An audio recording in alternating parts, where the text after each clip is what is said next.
The second book of Samuel, otherwise called the second book of the Kings, chapter 1.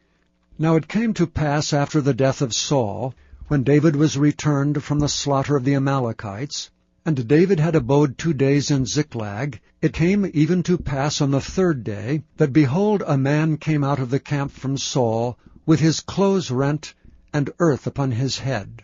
And so it was, when he came to David, that he fell to the earth and did obeisance. And David said unto him, From whence comest thou? And he said unto him, Out of the camp of Israel am I escaped. And David said unto him, How went the matter? I pray thee tell me. And he answered, That the people are fled from the battle, and many of the people also are fallen and dead, and Saul and Jonathan his son are dead also. And David said unto the young man that told him, How knowest thou that Saul and Jonathan his son be dead? And the young man that told him said, As I happened by chance upon Mount Gilboa, behold, Saul leaned upon his spear, and lo, the chariots and horsemen followed hard after him. And when he looked behind him, he saw me, and called unto me. And I answered, Here am I. And he said unto me, Who art thou? And I answered him, I am an Amalekite. He said unto me again, Stand, I pray thee, upon me, and slay me, for anguish is come upon me, because my life is yet whole in me.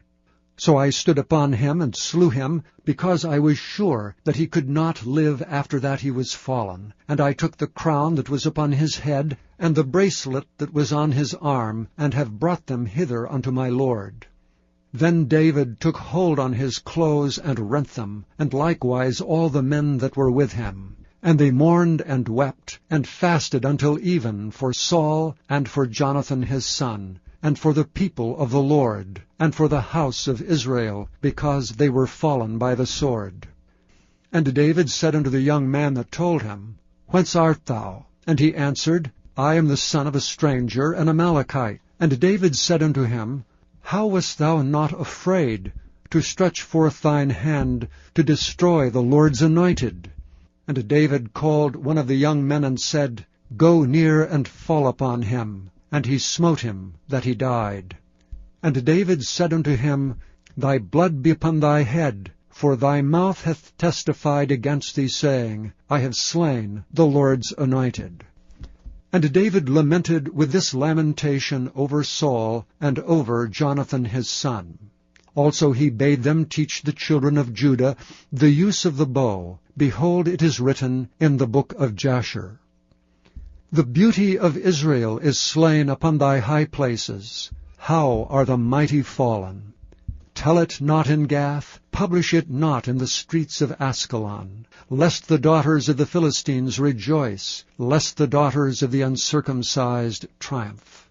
Ye mountains of Gilboa, let there be no dew, neither let there be rain upon you, nor fields of offerings. For there the shield of the mighty is vilely cast away, the shield of Saul, as though he had not been anointed with oil. From the blood of the slain, from the fat of the mighty, the bow of Jonathan turned not back, and the sword of Saul returned not empty. Saul and Jonathan were lovely and pleasant in their lives, and in their death they were not divided. They were swifter than eagles, they were stronger than lions. Ye daughters of Israel, weep over Saul, who clothed you in scarlet, with other delights, who put on ornaments of gold upon your apparel. How are the mighty fallen in the midst of battle! O Jonathan, thou wast slain in thine high places. I am distressed for thee, my brother Jonathan. Very pleasant hast thou been unto me. Thy love to me was wonderful, passing the love of women. How are the mighty fallen, and the weapons of war perished!